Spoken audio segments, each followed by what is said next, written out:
Two Nerds and a Joke with Robert and Ernie. It's kind of adorable how they think this is going to work.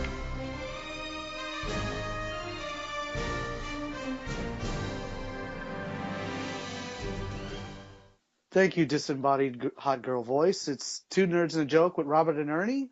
Yay, we're here. Yeah, we're here. So on today's episode, we got a killer interview with one of our friends of the podcast. Yay, our first real interview. Very exciting, I tell you what.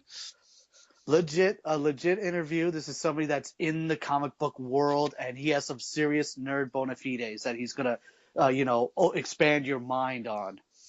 Yeah, and the funny thing with him is that it's not just an interview that's just fun, which it was, absolutely, but we learned a lot. I know you guys are going to learn a lot. This is a guy, he has his own stuff. He has, what is it, LGS? No, LS. JLS. JLS Comics. Almost Justice League, but JLS Comics. Yes, JLS Comics YouTube channel. He does a lot of podcasting. He writes articles for comic books. He is a comic book guru, nerd. I mean, he gets to a point where he can literally just off the top of his head name issues and stuff. So if you ever want to talk to a true comic book fanatic, this is one of those guys. So very, very exciting to have him and do the interview. So I think that's really it for him, and that's all he needs to know. That's just everything. So we're definitely very excited. Excited. Oh yes, and we're gonna get right to it. Let's get it. All right.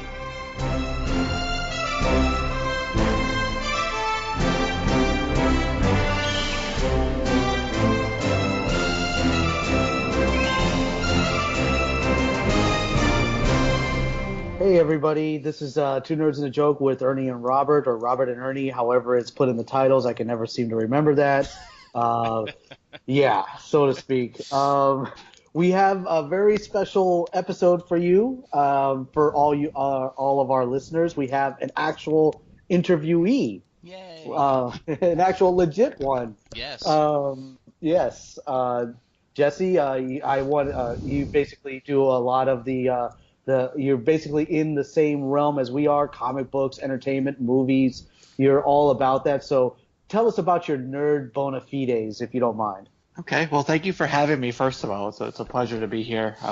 Fantastic show. So I'm happy to be here. I appreciate that. So I have actually been collecting for, I would say since I was about 5 years old. Wow. I actually still remember the first book that I got from an uncle of mine. It was West Coast Avengers Annual #2. It was part of a follow-up to one of the first contest. Well, it was the first sort of big event that Marvel did. It was Contest of Champions, and they were, all the superheroes. It was Avengers and West Coast Avengers, and I remember they were playing a baseball game, and they were, in full armor or full costume, playing a baseball game, right? I mean, how else would you do it? Yeah. That's right. Yeah, right. Exactly.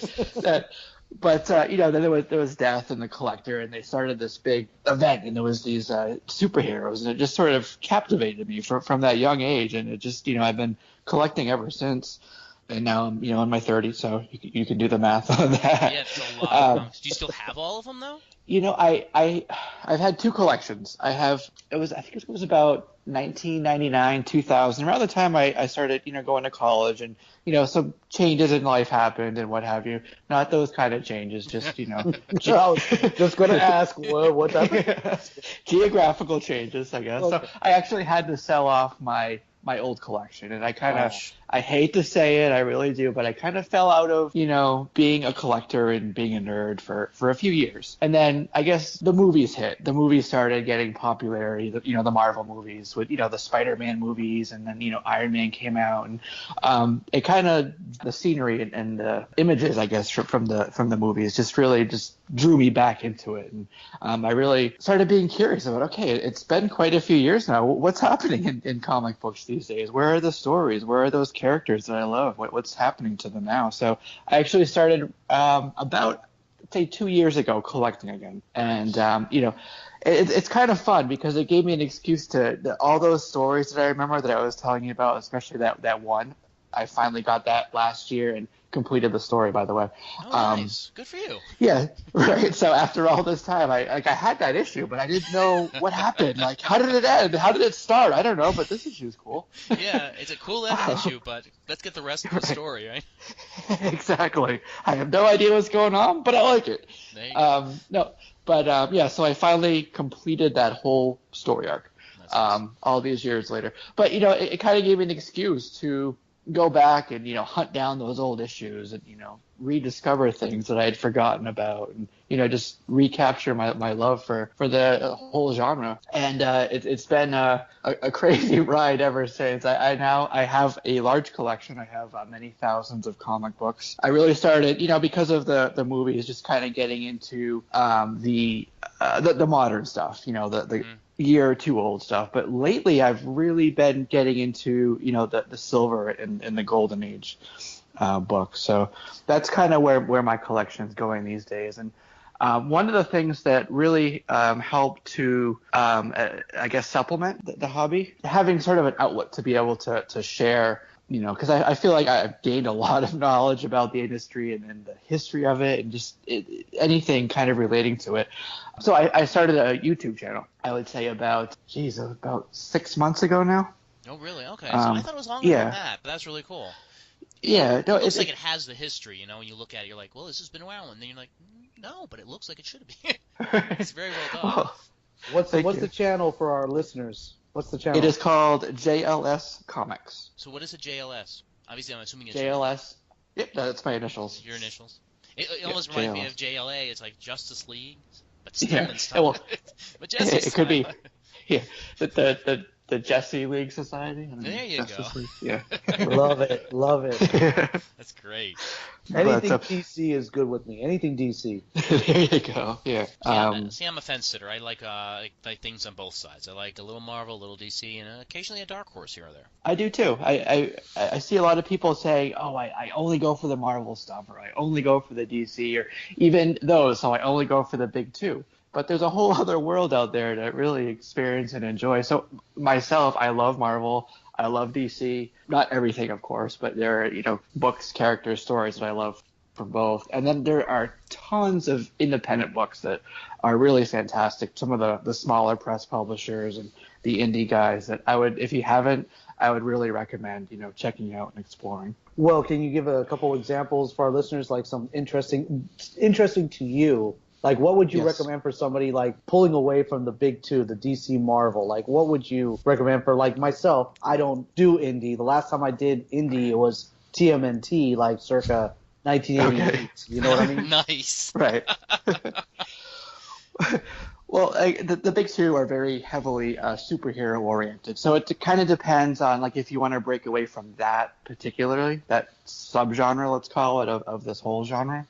Something like Image's Saga, for example, it's like a giant space opera that it's really fantastic story. I would recommend as a starting point Saga, and I would get it because the first few issues are fairly expensive now because everybody loves it. Exactly.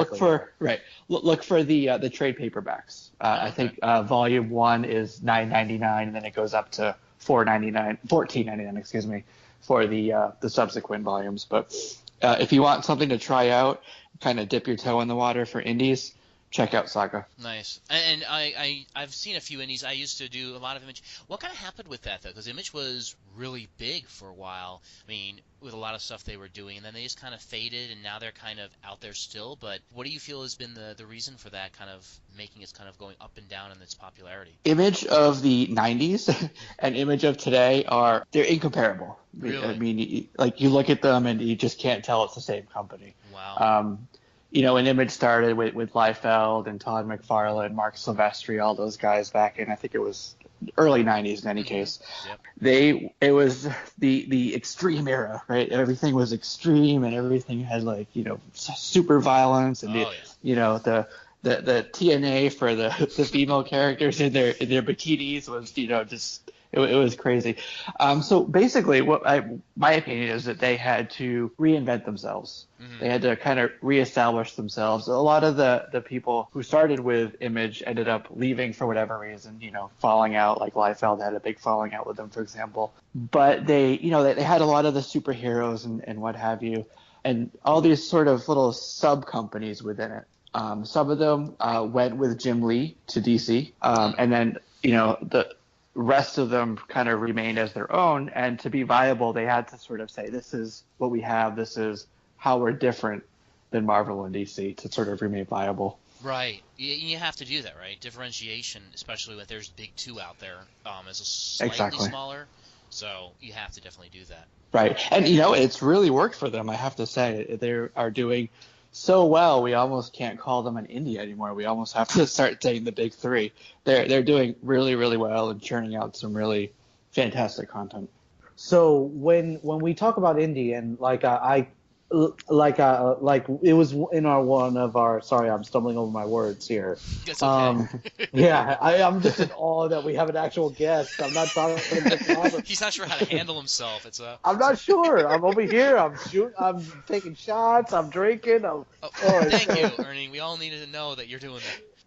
Yes. A couple of shots of Smirnoff to loosen things up. There you go. I'm surrounded by cats, so we all have our thing. Yeah, there you go. Yeah.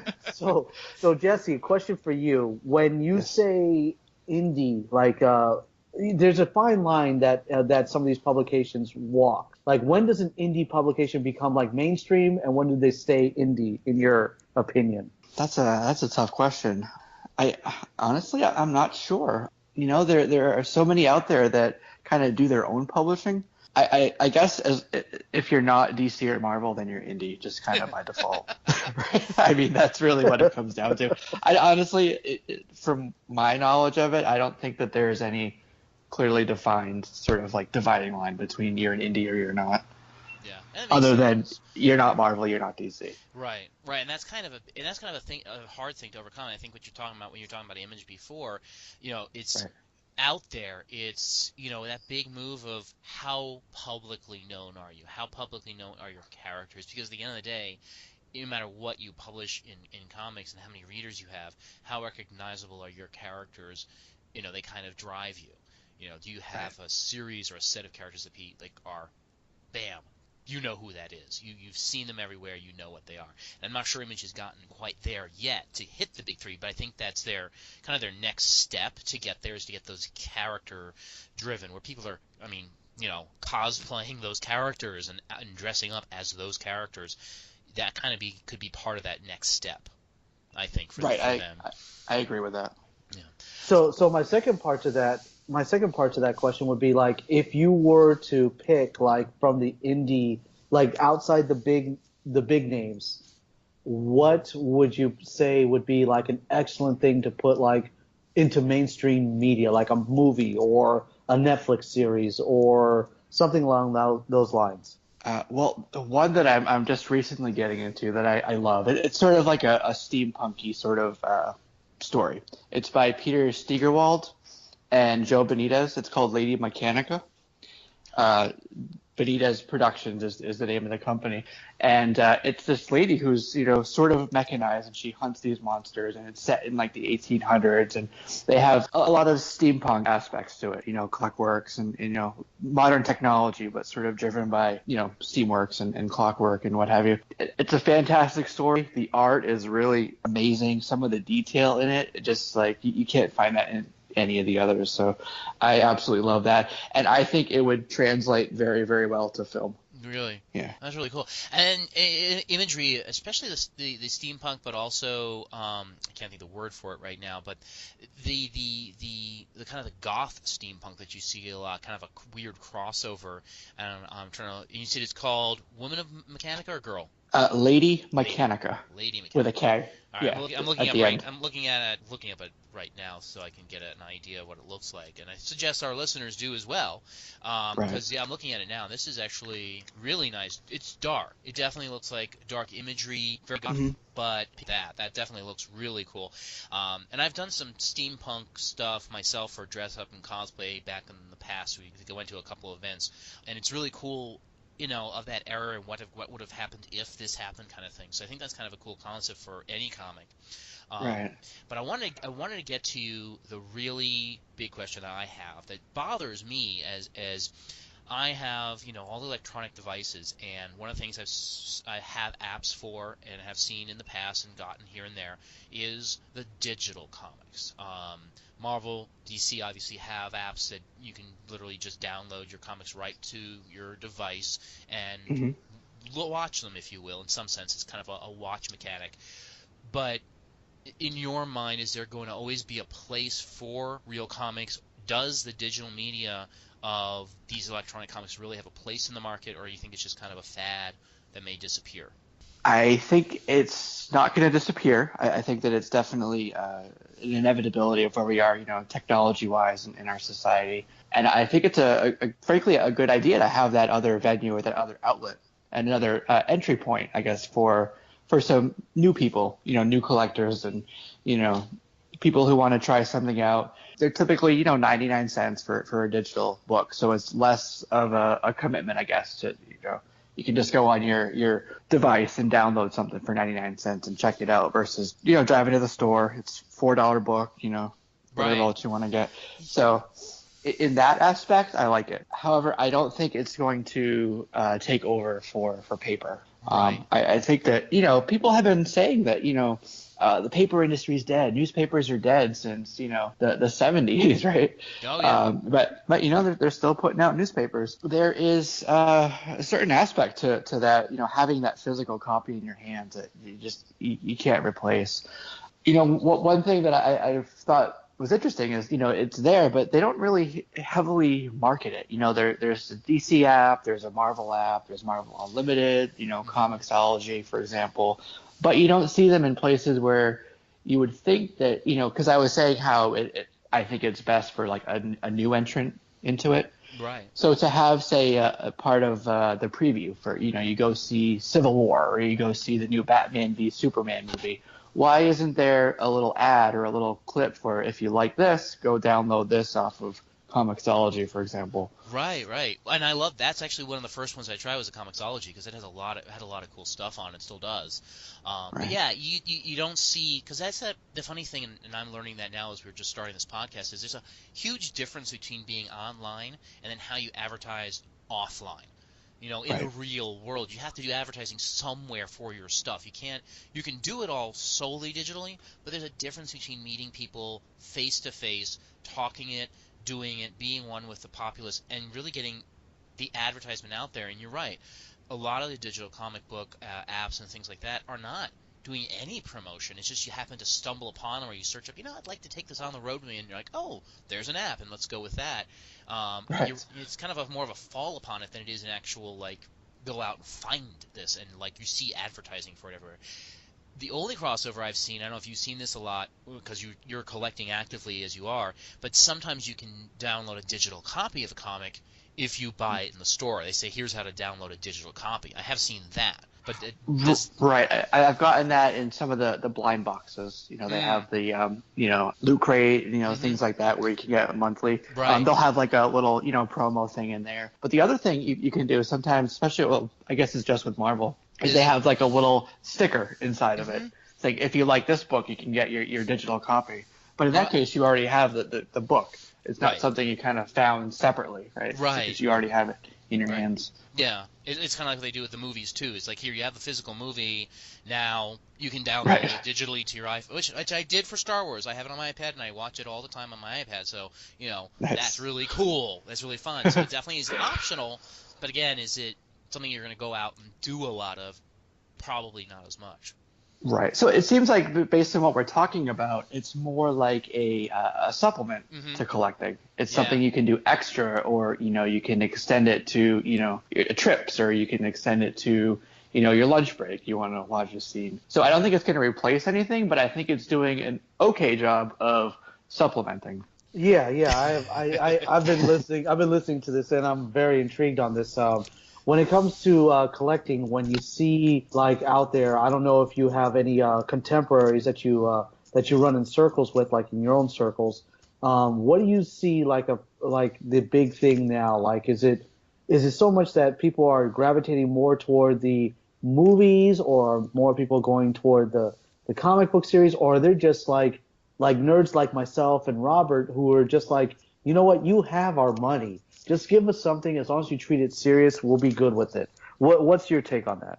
I think that a lot of people are chasing with their collections their first appearances in key issues. So like the movie will come out and three characters are in it. Somebody like the Deadpool movie, they had Ajax and they had Negasonic Teenage Warhead. Those two books, the value on those just skyrocketed. Everybody ran out and wanted to get those, But before that, who the hell were they? Nobody knew. But because the movie, that was exactly my point. Like Robert didn't know. Robert's like going to this with his girlfriend, saying, "Oh, this is like a date movie," and I'm like, "No, it's not a date movie." It is. It's a love story. I will fight that. But yeah, because I didn't know who Ajax was off the top of my head. I was a Deadpool fan for ages, but I don't remember seeing Ajax like as a big villain. And then Supersonic Teenage. I mean, what the heck was she? She had awesome powers. And she appeared really in one book. Okay. Yeah, she appeared in one book. I think it was oh shoot, I don't know what it was. It was was New it X-Men, I think, or New Mutants. It was number 115. Oh, there you go. Wow. See, this is why we have you. You can name issues. That's fantastic. Yes, that's some bona fides right there. That's some serious. That is great. Okay, so she was there, but you're saying it's a small character, and I like the fact that one thing that Marvel's doing, and DC to a smaller extent, but I think Marvel is with their movies right now, is really bringing out these small characters. I mean, when people heard about Guardians of the Galaxy, for example, people were like, I was one of them. Yes, you were. Yes, I was a little bit too, but I was like, okay. I think it was a fantastic movie, and it was like nobody knew who these characters were. Unless you were a really serious fan of, comics or you happen to have that series. Same thing with Ant-Man. I mean, we know Ant-Man and Wasp Guardians of the Galaxy was awful. Guardians of the Galaxy was awful. I read a few of them. I was just like man, I just threw it. Yeah, it didn't really enthrall me. Like, and Jessie, just to let you know, like what brought me in from DC, because I'm a DC man. What brought me in from DC to Marvel was the Mutant Massacre. That's what brought me in. Okay. So it's a good series. Yeah. I actually just recently got, speaking of mutants and X-Men, I just got I don't know if you guys, I'm sure you, Jesse, the manga X-Men series, Ronin, I think it's called. Oh, yeah. Yeah, really cool art, nice series. They did some magical stuff there with Wolverine and how they gave him some different powers and how they treated it. So, but there's a lot of random stuff out there that will introduce you to new stuff. And that's kind of what they're doing with the movies, is introducing you to stuff. And as you said, Jesse, it kind of says to people, okay, this is really popular. Go get this, and then it jumps up in value because everybody's now going to get it because they saw the movie. All right, so I got a kind of a funny question for you. So, curiosity, worst comic book series or single comic you've ever laid eyes on, like absolutely, like, oh my god, that's so awful. Who would make that? Well, I guess there's been a few. Yeah, I'm sure there is. You can go to the top 5 list if you want. I'm gonna say Wetworks. It's an Image book from the 90s. Yeah. Okay. It was like a special. Are you familiar with it? No, I'm not. Go ahead. Okay. Describe how it was awful. Okay. Well, the whole premise of it was a little strange to me. It was a special forces team, and they went out, and it was like an alien symbiote that they attached to their bodies. So now suddenly they're like these gold people, and they ended up fighting with some aliens, and it just seemed really scattershot, and it wasn't all that well thought out to me. And the artwork was okay. It looks like a lot of big guys, a lot of big guns. Yep. Typical quintessential 90s typical image of the time. Yeah, a lot of half-naked men. Right. It's like, what the heck? Well, there you go. Put a shirt Oh on, my for God's god. sake. I'm looking at the comic right now. I'm going through some images of it, and literally at every shot, there's like some guy with big guns and not wearing a shirt. It's like, dude, put on a shirt. There you go. You're proving my point for me. Yes. No, you're absolutely right. This is awful. Yeah. All right, so give me another one. Another really bad one. I didn't like Infinity, actually, which is a story arc from Marvel. You read that? Okay. Yeah, it was from it was a couple years back. It was a giant story. It had Thanos in it, and So the reason Infinity Stone, the one they're doing the movie of, you mean, or no, this was oh shoot, I'm trying to think. It was a story arc, but basically it was okay. It was the thing I didn't like about it was, and this happens a lot, is these big events happen, these giant, world changing, suddenly reset. It didn't happen, retcon. Okay, right. Like, yes, hate retconning. Yeah. One thing Marvel says is everything counts. If it happened in a book, it counts. Mm-hmm. And it was reset rather quickly. But Jonathan Hickman, I like his. He does some really great, high concept sci-fi, like he did, with Time Runs Out, The Avengers, and Fantastic Four, which led up to Secret Wars and stuff. So he's a great storyteller, but I just really didn't like how this got reset so quickly. Okay. So, and that's kind of a funny thing because they've done that.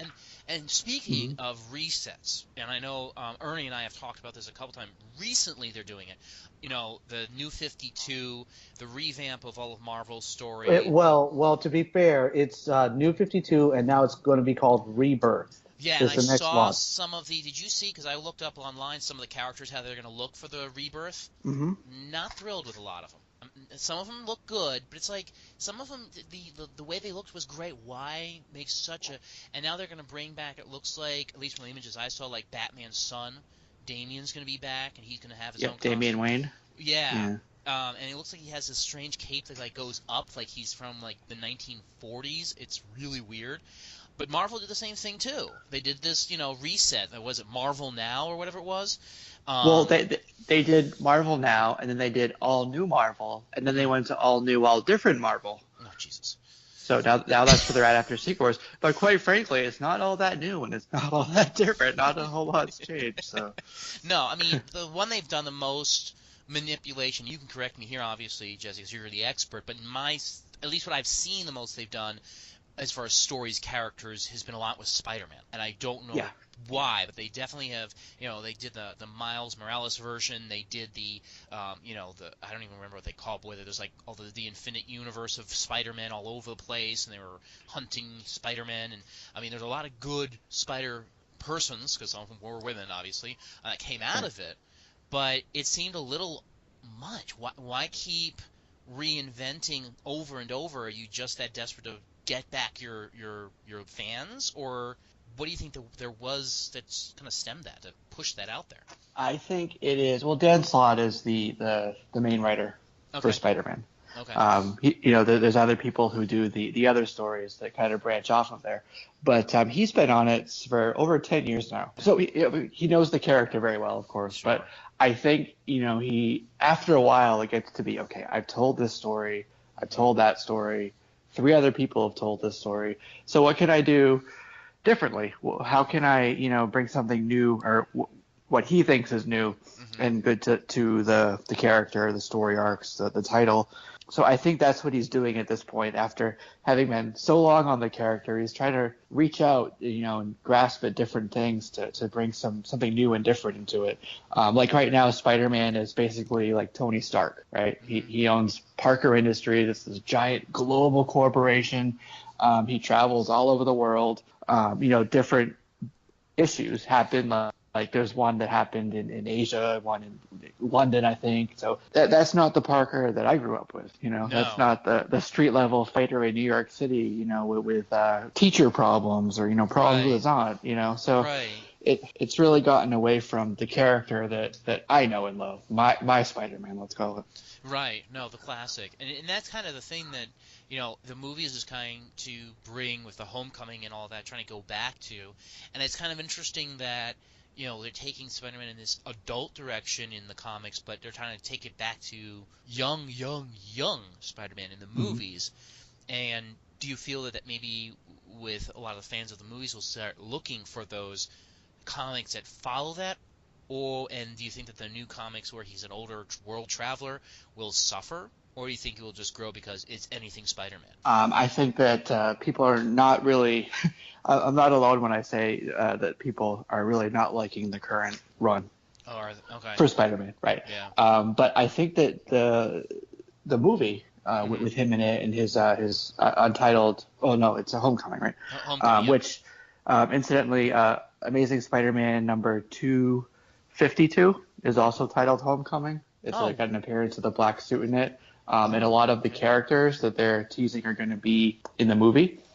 And Nice. also happen to be in that story. So like we were saying before about chasing first appearances and key issues, Right. that might be one for you to look at. So. Oh, okay. There you go. Okay. That's our next purchase, Ernie. Let's go on it. My gosh, dude, Jessie is just a world of comic book knowledge, just dropping That's bombs. He even gave you an issue number. Yes. Like, how bad is that? We'll definitely have to talk because my son actually wants to collect first appearances or appearances of Spider-Man in different costumes. Like he has the green glossy Spider-Man, the metal Iron Spider Right. issue. He has I found the What If. I don't think it's a first edition, but I think it's like a reprint of a reprint of a reprint. But it's the first appearance of a What If Spider-Man had gotten the black costume. Oh, cool. So a couple of ones like that. So I'll talk to you about more about which issues I should be looking for of other alternate world Spider-Mans I should be looking for. So we'll talk about that later. Okay. But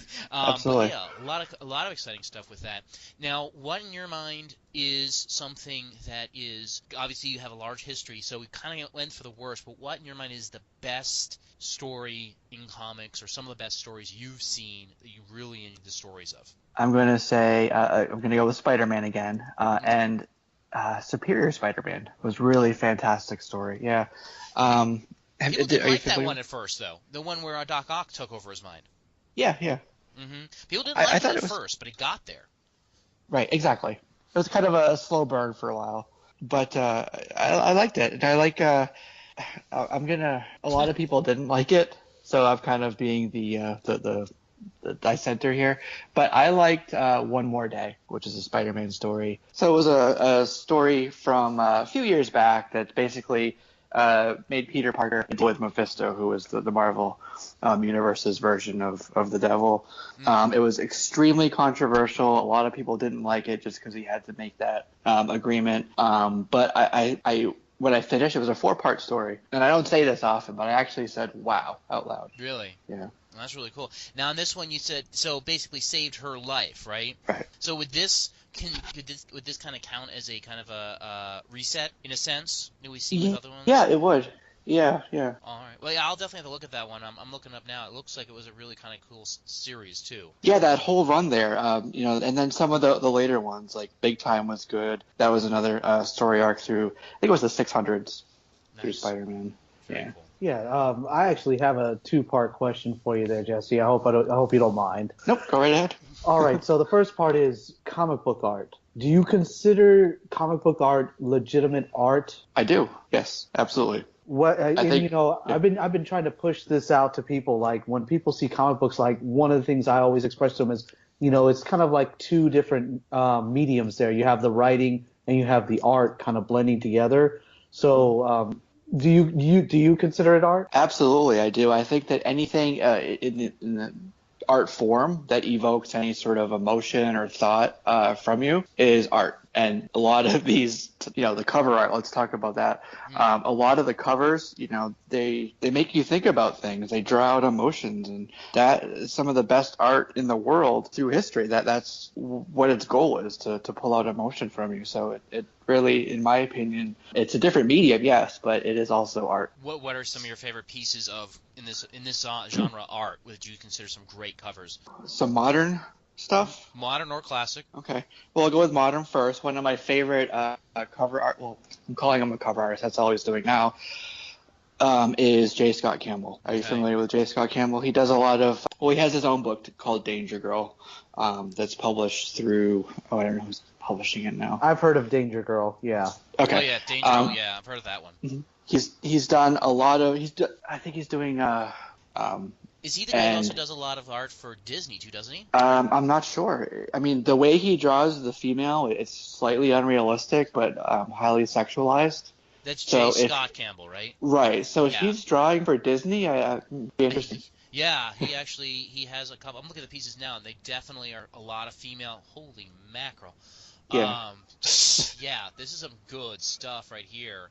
Highly stylized, highly over the top, rich colors, a lot of fun with lighting too. The colors, he usually works with Nei Rufino. Oh, really? Female who does a lot. Yeah, colorist. She's really fantastic. And I might be able to get in touch with her for you, by the way. Really? But Oh, that would be yeah. fantastic. This is some great art. Okay, so definitely, I can definitely see J. Scott definitely being a good. And so he's working Danger Girl, you said, is one of the ones he's working cover art, or that's his own series? That's his own series. He started it, way back in the 90s. He had a title. And they put out minis now and then for it. There was one that recently. Mostly he's doing the variant covers for Marvel. He's got one coming out, and I mentioned Midtown. He does variants for them. He's doing one for, Civil War II, the sequel. Oh, really? The first issue I of heard that. about that. Yeah. Right. I heard about this. That's really So, cool. All right, yeah. so we'll look for that. That's modern. The second part of my question would be, like, if I were to give you, like, the keys to the vault, like something that stirs Jesse to his core, like what comic book art or comic art? Is that the correct term? Comic book art? Sure, yeah. Yeah. What comic book art would you want? Would you want like a cover? Would you want like a panel series? What is it that you think like that brings everything together for you? I would go with the original art for Hulk 181. Well, again with the numbers. 180. Oh my God. That's the first appearance of Wolverine. That don't know. Okay. Okay, all right. Okay, so Hulk versus Wolverine classic on this. Who did the artwork on that, Jesse? Who did the artwork on that one? You had to ask me that. I don't recall. I know Len Wein was on the book.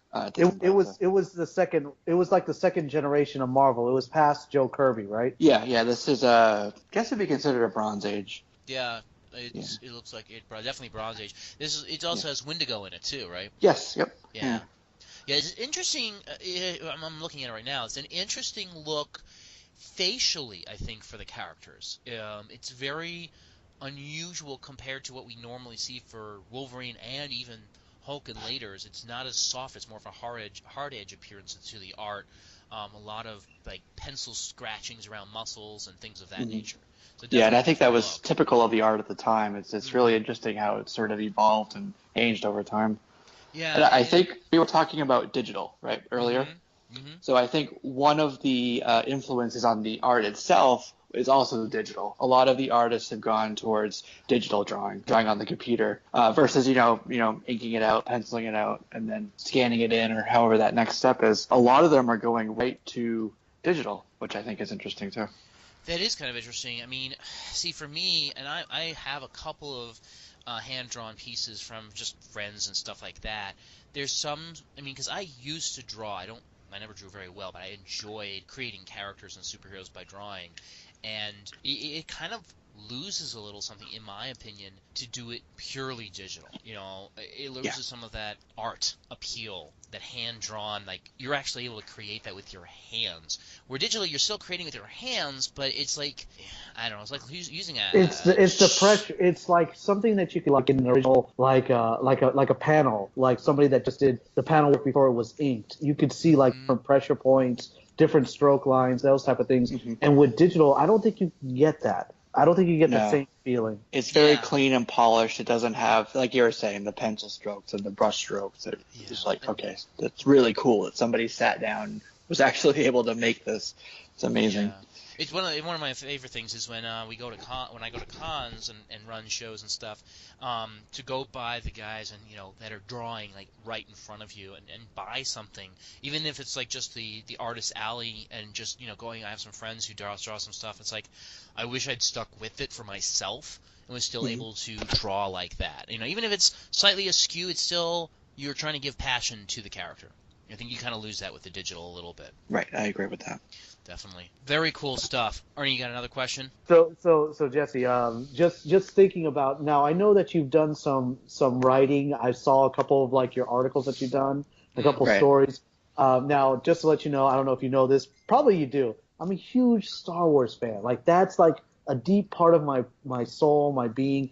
Have you ever like got into something that's like when you wrote something like it just brought you to like emotions like to a deep level? Have you had one of those moments yet? Well, now that you mentioned that, I'm writing articles for a website called comicbooked.com.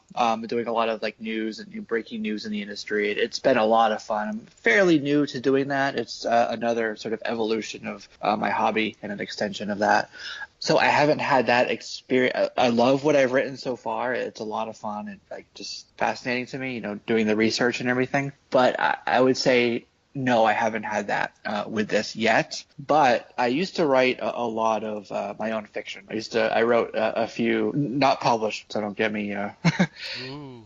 wrong on that. But it was for my own fun. It was for my own enjoyment. Just writing, Right. novel length, fiction or whatever it was. But building the characters and drawing them through that, I did absolutely have some moments like that writing those stories and just getting like involved in this whole world I was creating, and actually being like the way sometimes when a writer will write out a story, they'll do the outline and they'll know what from point A to point B where you want to take the character, right? Mm-hmm. And then some people, they write and it's just it evolves. They don't know where exactly it's going, and that's kind of the way I approached it when I was writing. So I was kind of like there with the reader, not quite sure what was going to happen, and that really drew me into my own work. That's really cool. What kind of stories do you write, or have you written, unpublished or otherwise? Right.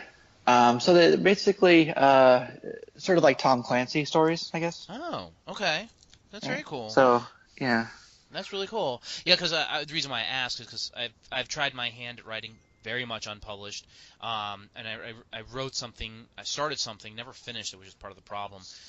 That's very science fiction fantasy. So I was trying to see, where genres match and who's doing what out there. Have you tried to publish, or have you just decided that this is just for my own personal amusement to get this out of my body and onto a piece of paper or typed up on a computer? Exactly. That's all it was for. It was an outlet for my creativity.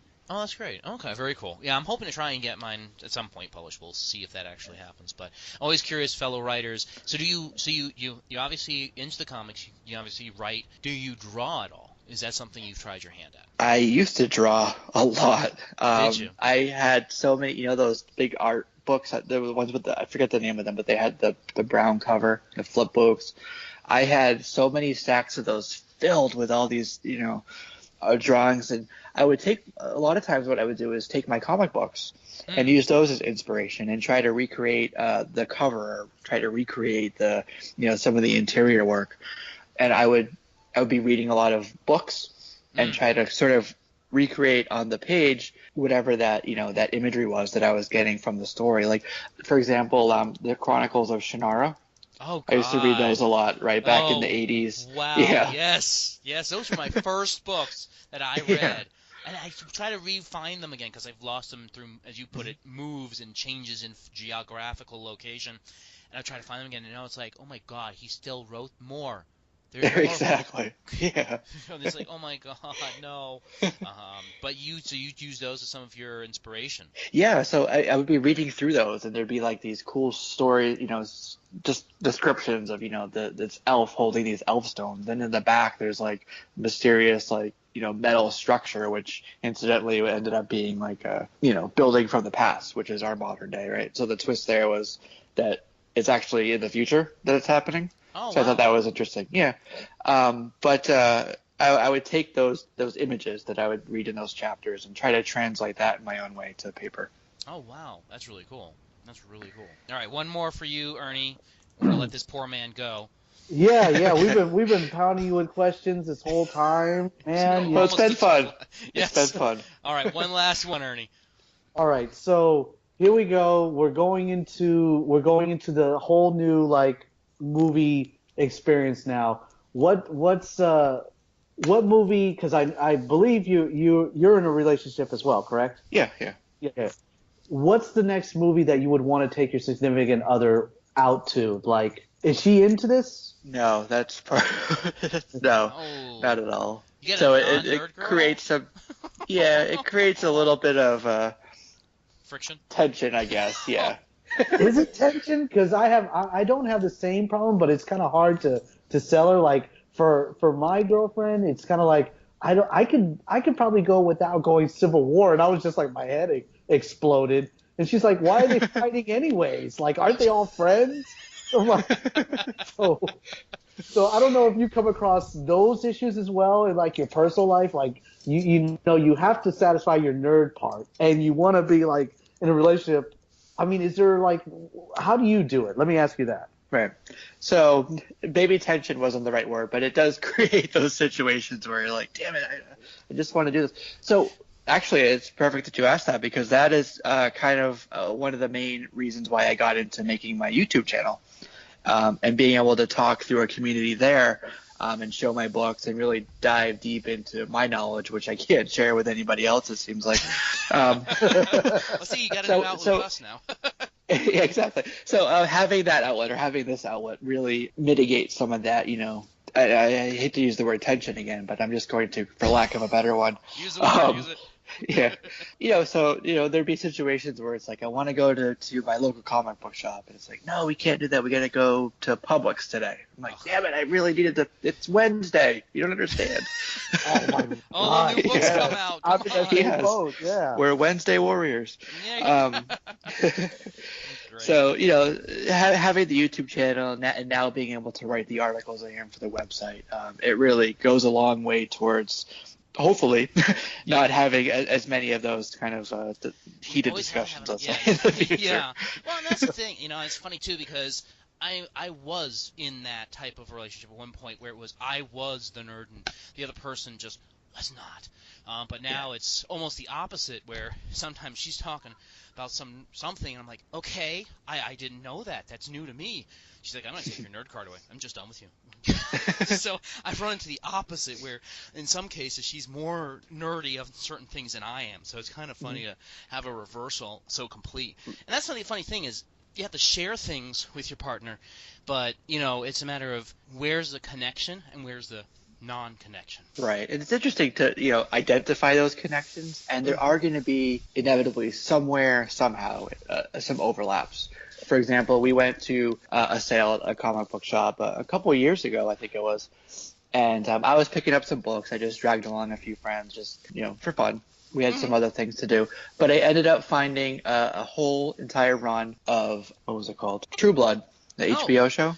Yeah. Oh, right? my gosh. My girl's trying to get me to watch all of that. It's not that bad. It's not great, but it's not that bad. It's better than the shiny vampires, I'll give you that. Right. Exactly. Yeah. Their faces sparkling. Why? Yeah. No. But that was the overlap, though, for us, right? Because, a comic book and a story that she loved, and here it is, my passion and, that combining, and it was something that we were able to find that worked there. And really finding those connections and overlaps is extremely important. Or if you can't, just setting that expectation that this is who I am, this is what I love, and I'm not going to force you to like it or love it yourself, but allow me the space to do that for myself. Oh, yeah. Oh, absolutely. That makes complete sense.